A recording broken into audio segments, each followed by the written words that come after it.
work with it. We'll work with it. Okay.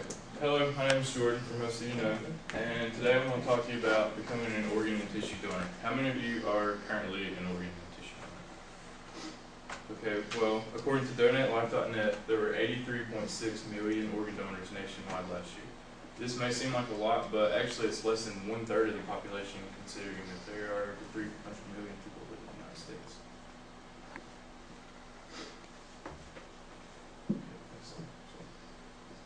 The purpose of my speech is by the end you will know and understand 3 concrete reasons as to why you should become an organ and tissue donor, and also by how being a donor can selflessly save the life of someone in need. But before you believe being a donor is not necessary or believe some of the common myths that surround organ donation, take my 3 reasons into consideration. First reason is you may give the gift of life to a complete stranger who is in need, or also help them in many other ways. By donating your single body alone, you can contribute to over 50 people on the transplant list. The second reason is by not believing some of the common myths that surround organ donation and often scare people away from becoming a donor.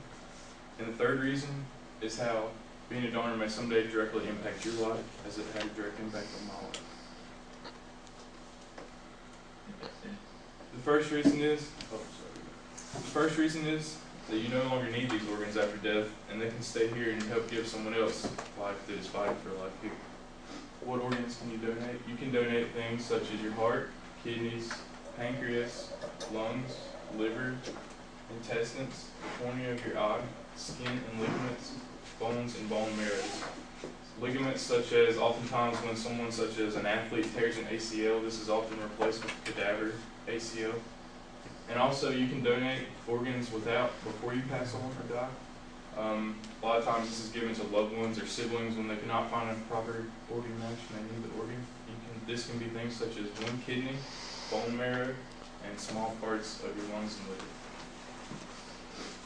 And although most people realize the importance of donating, they often hear these myths that scare them away from being a donor, and I believe that we should not believe these. The first myth is donors receive less care in emergency and critical situations when they're in the hospital. Say you come in and you're on the verge of life and death. Oftentimes we're told that donors receive less care in hopes that they'll maybe die or pass on quicker so that they can use their organs and harvest them. And this is not true. We all receive the same care when we're in the hospital, no matter whether we're a donor or not. And the second common myth is once the organs are harvested, this can prevent the donor from having an open casket funeral or viewing.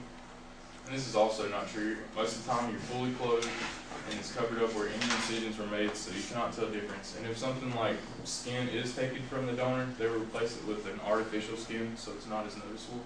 And if something like a bone is taken, they will replace it with a metal rod so that it appears that nothing is gone. And the third myth is that oftentimes once the organs are harvested from the donor, they often go unused and I guess thrown away. But this is also not true. Because of the shortage of donors on the list, or because of the shortage of donors and the large number of people on the list, the organs are almost immediately harvested and used. However, we do have those that don't believe these myths and choose to donate, and we should consider this because someday it may have a direct impact on our life. Whether one day we become ill and need an organ, or someday possibly a loved one needs an organ, we hope that someone else out there is kind enough to donate their organs. This is Luke Sigmund. Luke is the son of friends of the family of mine. Luke was born on December 3rd, 2008, and only days after birth he was diagnosed with multiple congenital heart defects. Luke's father, Wesley Clorden. Luke was born with a rare condition called VSD, with an interrupted aortic heart. This means basically that his heart wasn't pumping blood throughout the body as it should. And only 13 days after birth, Luke underwent a 17-hour surgery to repair his heart. But doctors knew that this would be only a temporary fix, so only a few months later he underwent a second trial surgery in Boston, which was very risky because it was the first surgery of its kind performed on someone his age. And just like the first surgery, they knew that this would only be a short fix and he would have to eventually go and undergo more surgeries. But only a few months later, in August, at 8 months old, Luke's heart began to fail, and he was only given a short time to live if he did not receive a heart.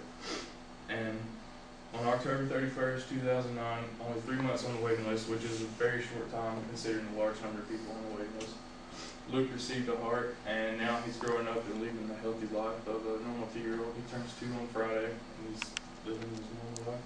thanks to the family that was generous enough to donate their child's organs. And this is why we should all become a donor, because it may directly impact our life as it did mine. And in conclusion, I would like to say, not only does being a donor show a courageous act of selflessness, but it gives you a good feeling knowing that you helped someone in need. We should always strive to become a donor after considering the 3 reasons of: first, you can give life to someone in need; secondly, by not believing the myths that surround organ donation; and thirdly, one day we may need an organ and tissue, and we hope someone out there is generous enough to share their organs with us. So by considering these reasons and teaching people the true benefits of becoming a donor, we can reduce the number of 19 fatalities that occur each day on the waiting list because of patients who could not find the proper organ.